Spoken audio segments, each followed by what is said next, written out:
My first reading tonight is an extension and amplification of an article I wrote for the Gay Liberation book, which was published by Ramparts Press, and it was called Sexual Conditioning.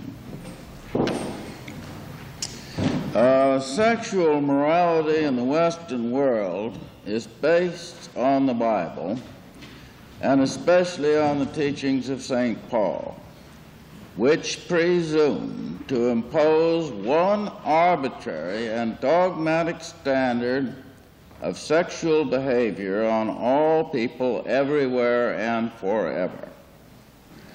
The teachings of St. Paul are now dead and unworkable. Dead since the pill has separated sexual pleasure from reproduction. Dead since overpopulation has made reproduction something to be curtailed rather than encouraged. Dead since experiments have shown that sexual desire is a matter of stimulating certain brain areas, and that such stimulation is purely arbitrary. Admittedly, homosexuals can be conditioned to react sexually to a woman, or to an old boot for that matter.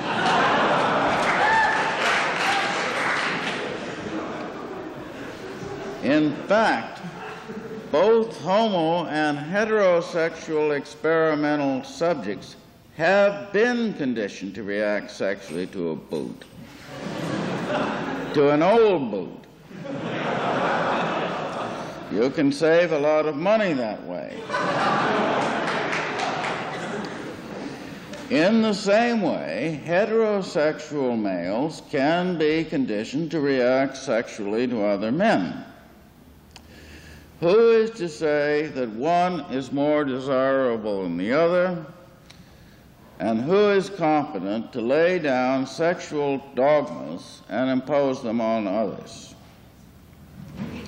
The latter-day apologists of St. Paul, who call themselves psychiatrists, have little to recommend them but their bad statistics. Psychiatrists say that they need more money and more personnel to deal with the ever-growing problem of mental illness. And the more money and personnel channeled into this bottomless pit, the higher the statistics on mental illness climb.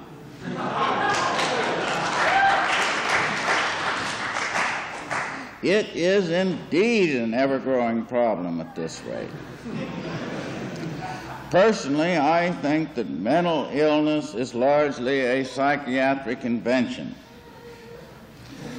On December 3rd, 1973, the American Psychiatric Association decided that homosexuality would no longer be considered a mental deviation.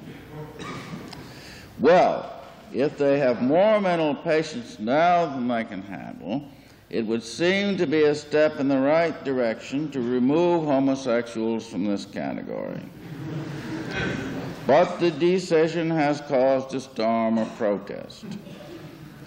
One psychiatrist compared the decision to a psychiatric Watergate, which we hope won't be our Waterloo. They just don't like to see any prospective patients escaping.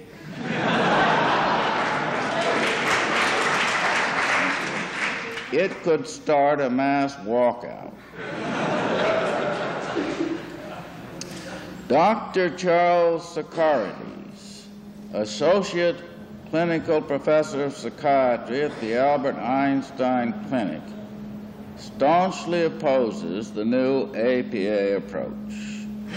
The APA has done what all civilizations have trembled to do: tamper with the biologic role between the sexes. Well, just fancy that.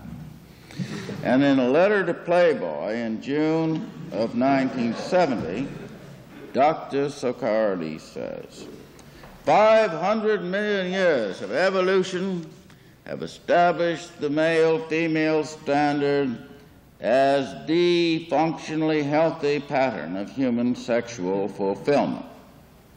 Now, just a minute here, Doctor. The human species is not more than 1 million years old, according to the earliest human remains so far discovered. Now, other species have had a longer run. 300 million years have established a big mouth that can bite almost anything off and a gut that can digest it as a functionally healthy pattern for sharks. Some millions of years, I think about 130 million years, more or less, established large size as functionally healthy for dinosaurs. What may be functionally healthy at one time is not necessarily so under altered conditions, as the bones of discontinued models bear silent witness. But sharks, dinosaurs, and psychiatrists don't want to change. The sexual revolution is now moving into the electronic stage. Recent experiments in electric brain stimulation indicate that sexual excitement and orgasm can be produced at push-button control or push-button choice, depending on who is pushing the buttons. Control buttons to the people. None of these bits of technology are in the future. The knowledge and most of the hardware exists today. In terms of human sexuality, what could it mean? It could mean you can plug in anything you want.